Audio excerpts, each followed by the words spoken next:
Courts block Donald's tariffs. Welcome to Law and Society.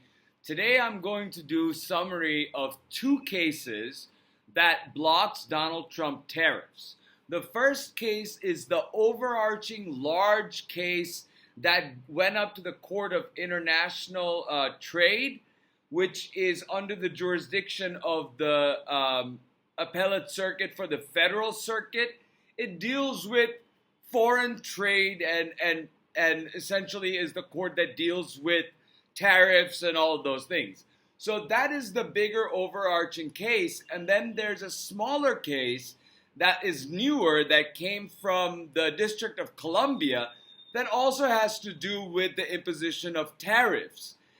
In the first case that I'm going to read excerpts from, the court says that Donald Trump had exceeded the authority provided to him in the International Emergency Economic Powers Act, so EPA. I'm just calling EPA from now on. And in the second case, it says that EPA doesn't deal with tariffs at all, and because it doesn't deal with tariffs at all, the court has jurisdiction to grant preliminary injunction to the plaintiffs because of irreparable harm. So let's dive in. The first case is the United States versus various, United States, the defendant versus various states from Oregon to Colorado, Connecticut, Delaware, Maine, Minnesota, Nevada, New Mexico, New York, and Vermont. Then you have the defendants, who is the United States government, and then you have the Commerce Secretary, Department of Homeland Security, and the court rules as such. The Constitution assigns Congress the exclusive powers to lay and collect taxes and duties, imposts, and excises, and to regulate commerce with foreign nations. The question in this case is whether the International Emergency Economic Powers Act of 1977 delegates these powers to the president in the form of authority to impose unlimited tariffs on goods from nearly every country in the world. The court does not read the EPA to confer such unbounded authority to set aside the challenged tariffs imposed thereunder. So that's the beginning. The court says that he has exceeded the authority of the EPA law. Courts have consistently upheld statutory delegations as long as Congress lays down by legislative act an intelligible principle to which the person or body authorized to exercise that authority is directed to conform. Early in the nation's history, tariffs were a key means by which the federal government raised money. The revenue-raising purpose of tariffs has declined significantly since the ratification of the 16th Amendment in 1913 permitted the imposition of income taxes. Since then, tariffs have served more diverse purposes. So then it goes into the various laws that the government, that Congress has legislated, all the way from the international trade, creating the International Trade Commission to be responsible for the United States Harmonized Trade Schedule. Then there is just a litany of other laws, the Trading with Enemy Act that allows that Congress reformed the president's emergency powers, and Congress cabined the president's powers under the Enemies Act to wartime. Congress also enacted new statutes, which is the EPA, to confer upon the president a new set of authorities for use in time of national emergency, which are both more limited in scope than the previous laws and subject to more procedural limitations, including those of National Emergencies Act. So, IEEPA provides that these authorities may only be exercised to deal with an unusual and extraordinary threat with respect to which a national emergency has been declared for purposes of this chapter and may not be exercised for any other purpose. So the national emergency had to be declared. Then there's the National Emergencies Act that requires the president to transmit to Congress a notification of declaration of a national emergency. Donald Trump didn't do that. Second, the act requires a biennial review whereby each House of Congress shall meet to consider a vote on a resolution to determine whether the emergency shall be terminated. So Donald Trump bypassed all of that. And then he went on to impose the national emergency with executive orders going after China, Canada, Mexico, and then went on to the worldwide retaliatory tariffs on April 2nd. President issued Executive Order 1427 invoking IEEPA to impose a general 10% duty on all imports from all trading partners. The president stated that these large and persistent annual U.S.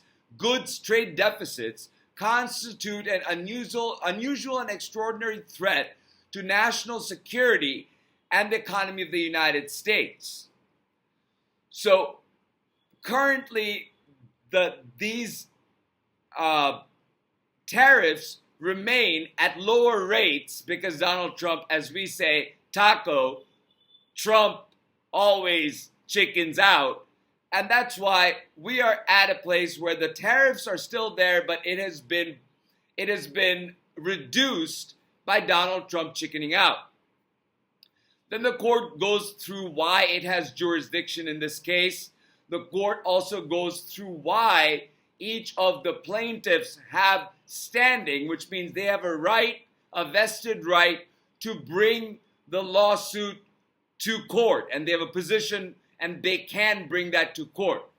And in terms of reviewing, the standard of review for the International Trade Court is the scope of review of section of the Administrative Procedures Act provides that the reviewing court shall hold unlawful and set aside agency action, findings, and conclusions found to be arbitrary, capricious, and abuse of discretion, or otherwise not in accordance with the law, or in excess of statutory jurisdiction, authority, or limitations, or short of statutory right.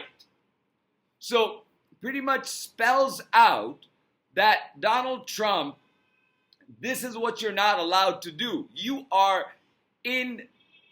bound by the laws that Congress passes.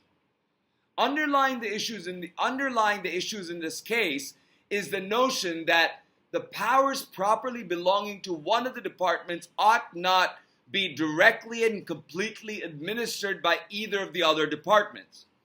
Because the Constitution's express allocation of the tariff power to Congress to delegate, we do not read the IEEPA to delegate an unbounded tariff authority to the president.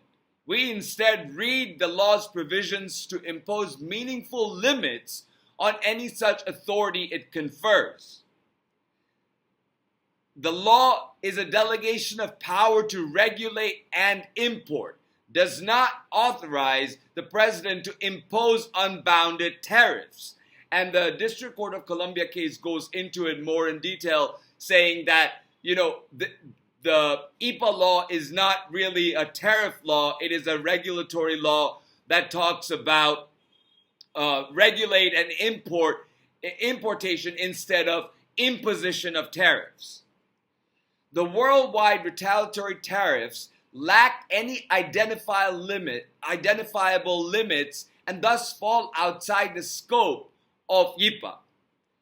EPA's limited authorities may be exercised only to deal with an unusually extraordinary threat with respect to which a national emergency has been declared. And I just read you the things that the president needs to do in order to invoke EPA, which is to notify Congress, which he didn't do. He just went on with the executive orders. Plaintiffs are correct in the narrow sense that the imprecise term regulate an importation under the construction that would comport with the separation of powers underpinnings of the non-delegations and major questions doctrines does not authorize anything as unbounded as the worldwide and retaliatory tariffs. To maintain the separation of powers, the Congress manifestly is not permitted to abdicate or to transfer to others the essential legislative functions with which it is thus vested. So Congress can't just give away their power to impose tariffs and regulate commerce with foreign nations. They can do so by legislation. They can do so in a specified, specific manner. Under the non-delegation doctrine, Congress must lay down by legislative act an intelligible principle to which a person or body authorized to fix such tariff rates is directed to conform.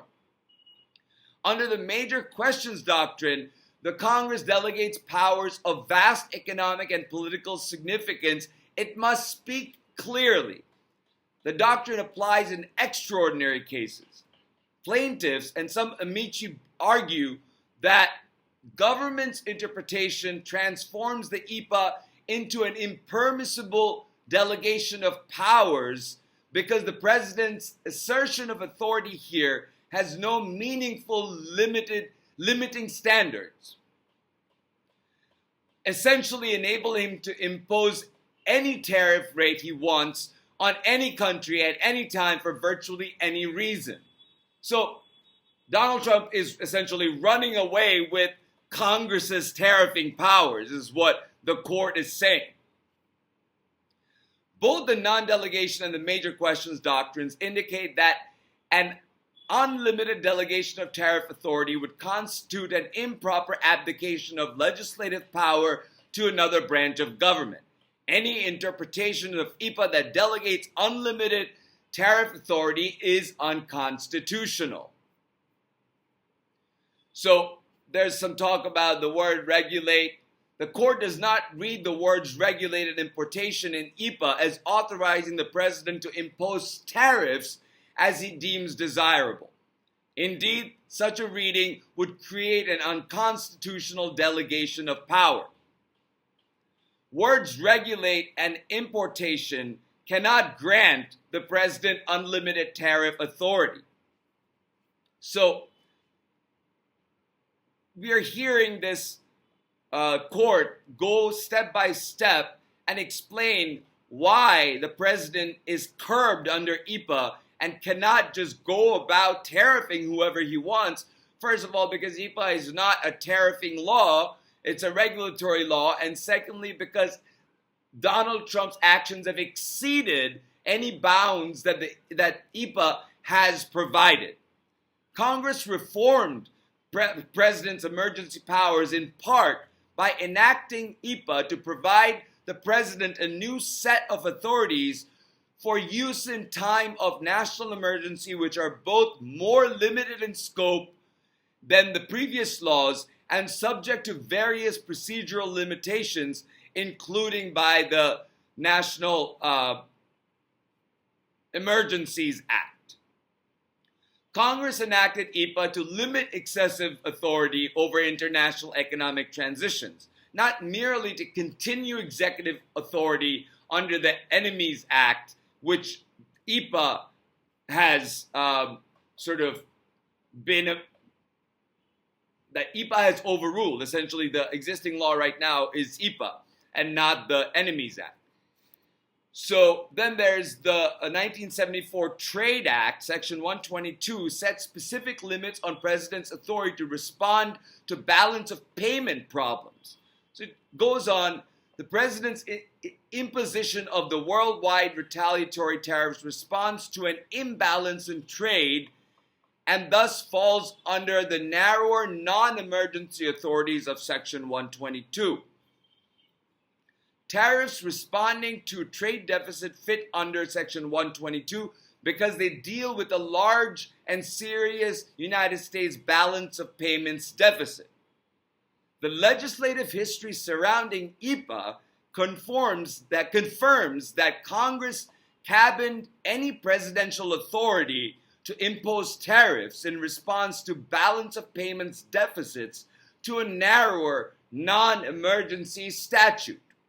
So talks about how EPA doesn't really even apply in this case because there is another law that Congress enacted, the Trade Act, which covers the non-emergency, narrower imposition of tariffs.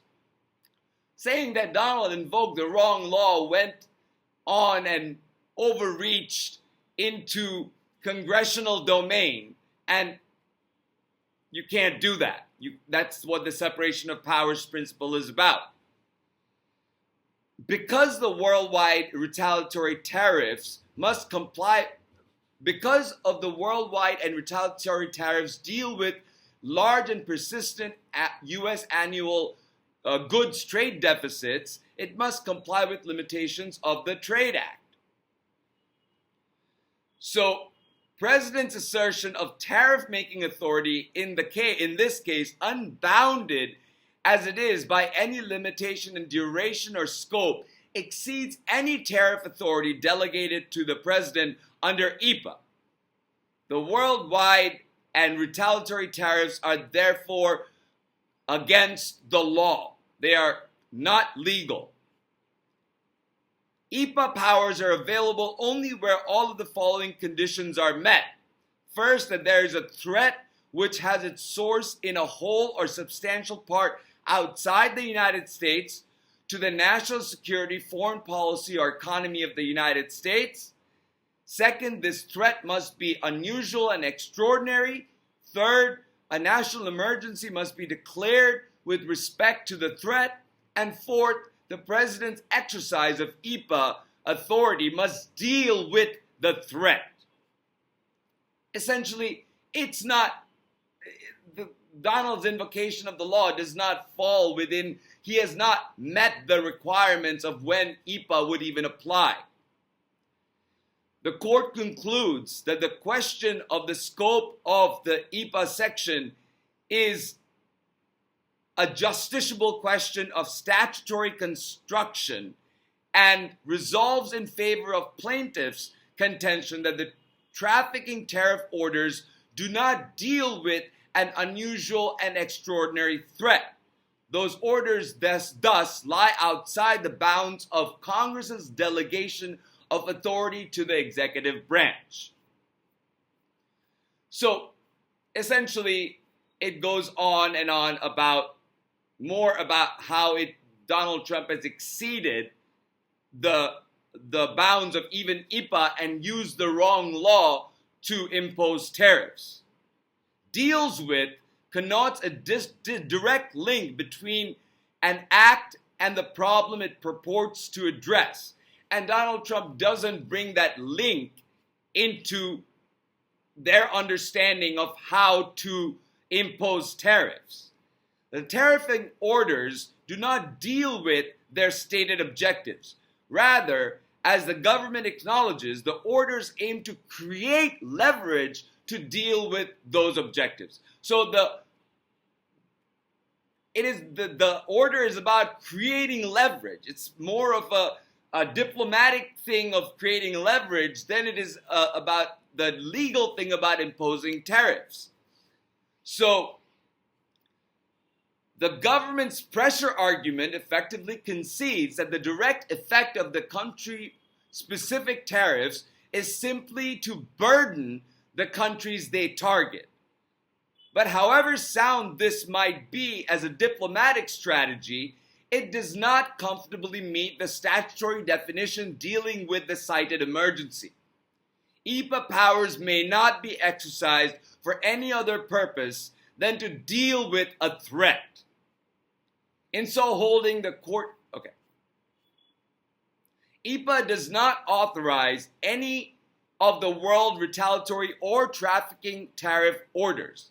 The worldwide retaliatory tariff orders exceed any authority granted to the president by EPA to regulate importation by means of tariffs. The trafficking tariffs fail because they do not deal with the threats set forth in those orders. There's no question here of narrowly tailored relief. If the challenged tariff order are unlawful as to plaintiffs, they are unlawful as to all, because it's going to the applicability of the law. And so the court orders that Donald Trump's duties are not, that they do not comport with the Constitution and or even EPA itself. Now, quickly going to the second case, it is about a it's about a small business, Learning Resources Incorporated and Hand to Mind Incorporated, that are small businesses that export parts for their toys that are sold in over 100 countries. So they are not a conglomerate. They are a small business. This case is not about tariffs qua tariffs. It's about whether the EPA enables the president to unilaterally impose, revoke, pause, reinstate, and adjust tariffs to reorder the global economy. And so the court says, no, it doesn't. It doesn't do that. The authority is more limited in scope and subject to various procedural limitations, as I said in the previous case. The reason why I wanted to talk to you about in this case is because it really lays out the type of harm that Donald Trump is causing. After Trump issued challenged orders, small businesses and other entities brought lawsuits in federal courts alleging the tariffs are unlawful. The company's CEO, says in terms of the China tariffs that they're so high as to effectively prevent importation. The scale of EPA tariffs burden is unsustainable for their businesses, which may be forced to raise prices by 70% or more, that's 70, as a matter of pure survival. It's not a realistic way to cover costs associated with increased tariffs. So we're seeing here the burden being put on the companies that are exporting and importing from other countries. They estimate that the tariffs will increase their annual costs over 40-fold, 40 times. Think about that. Plaintiffs oppose the government's motion to transfer the grounds that EPA is a law providing for tariffs and therefore the proper court is the Court of International Trade. In this case, the court assumes jurisdiction by saying that EPA is not applicable in this case because EPA is not about tariffs. It's about regulating an importation. So the International Trade Court has jurisdiction over this case if and only if EPA is the law of the United States providing for tariffs. But EPA isn't the law providing for tariffs, as we have seen in the previous case. So the president has no independent discretion to impose or alter tariffs. Any presidential tariffing authority must be delegated by Congress. EPA does not use the words tariffs or duties or their synonyms or any other similar terms like customs, taxes, or imposts. The only activity in EPA that could plausibly encompass the power to levy tariffs is a power to regulate and import. And so that's not a power to tax. The power to regulate is not the power to tax. That's why it is separated in the Constitution in different sections.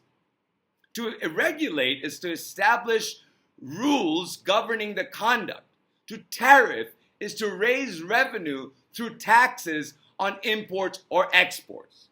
If Congress had intended to delegate to the president the power of taxing ordinary commerce from any country at any rate for virtually any reason, it would have said so.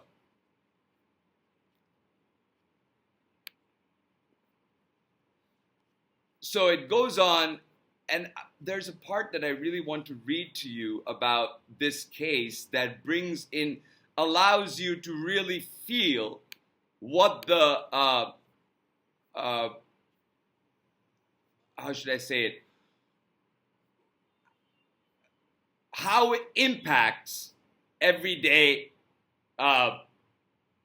people, and how it impacts the plaintiffs. Plaintiffs have established that they are likely to suffer irreparable harm absent a preliminary injunction because tariffs originating in the challenged orders pose an existential threat to their businesses. And I want to read this part to you because it is important for us to understand the type of injury these tariffs are already causing on businesses in the United States.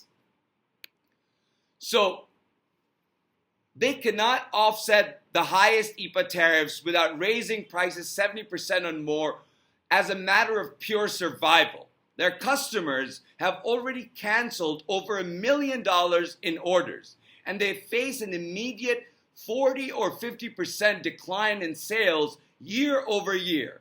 The companies cannot possibly absorb the cost of the increased tariffs without changing their pricing radically.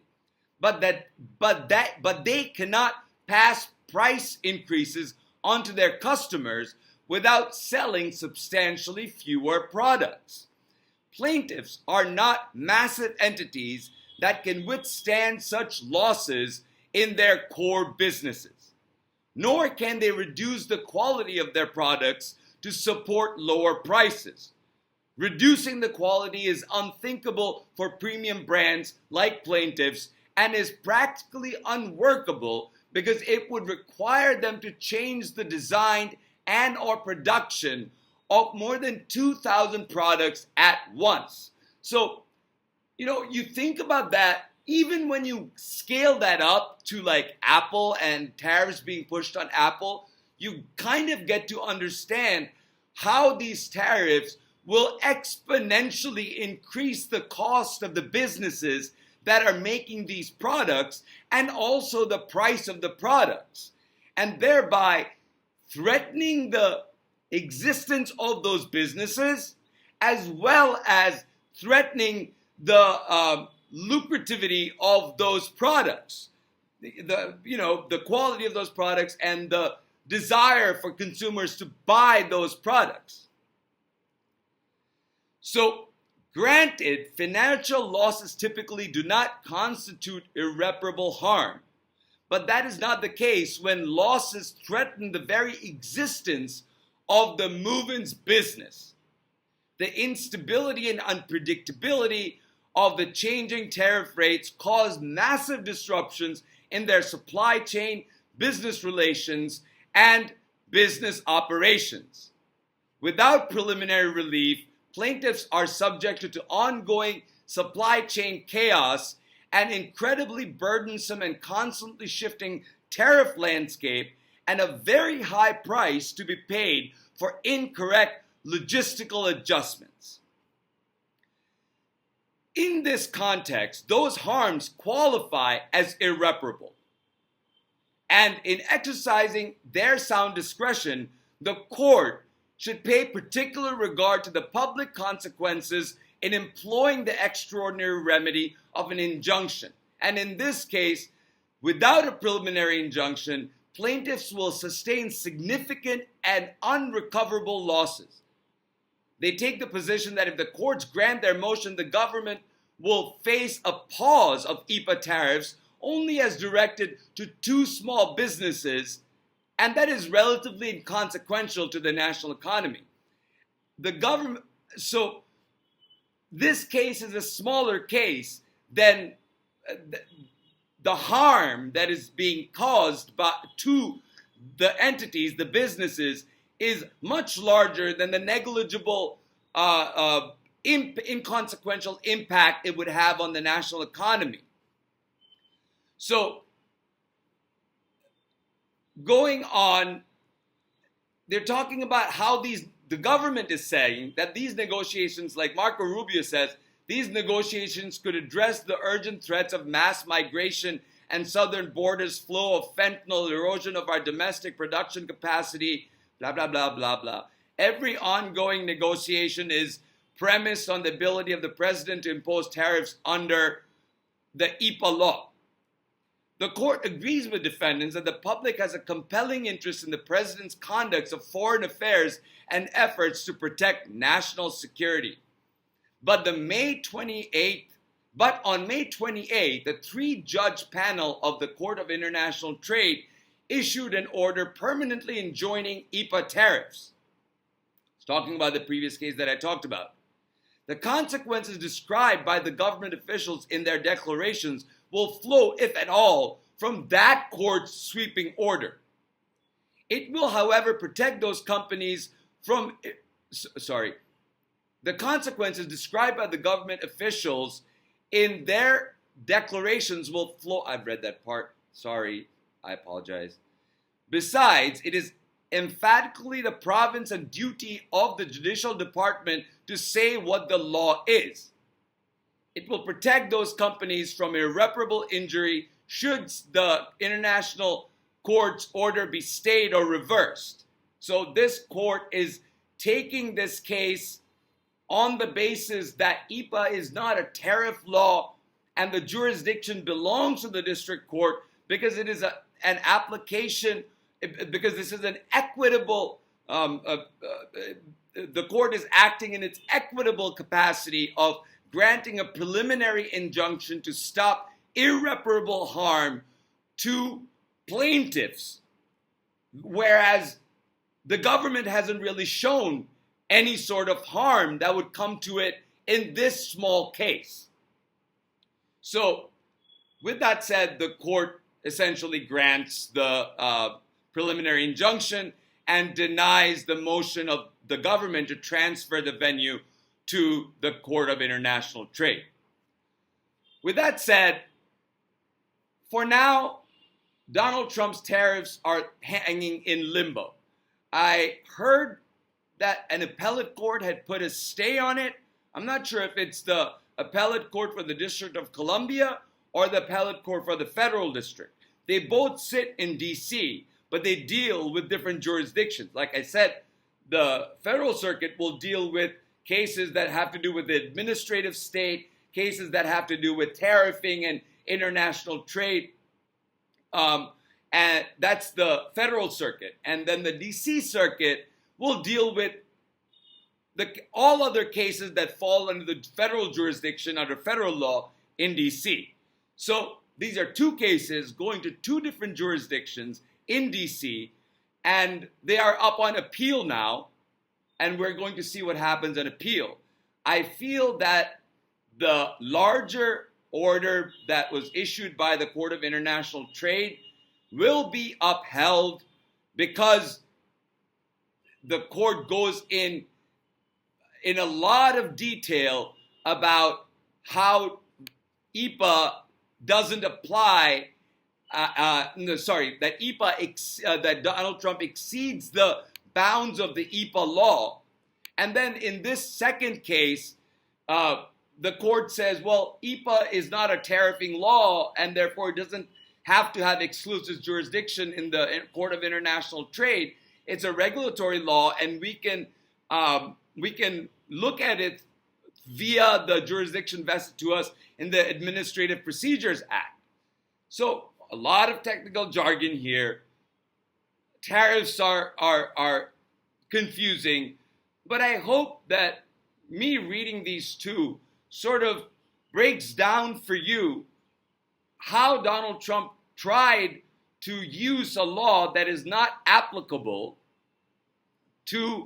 in order to lay tariffs all over the world without any constitutional authority. And it is causing, we know by the second case, acute, irreparable harm to small companies, to companies small and big. And this was an instance of the small company. With that said, thank you so much for listening. I appreciate you sticking around for this long and listening to the whole episode. Please share if you think that people will like to hear about these two cases more in depth and sort of an actual summary of it as opposed to just an overview of it. And please subscribe, and I'll talk to you soon.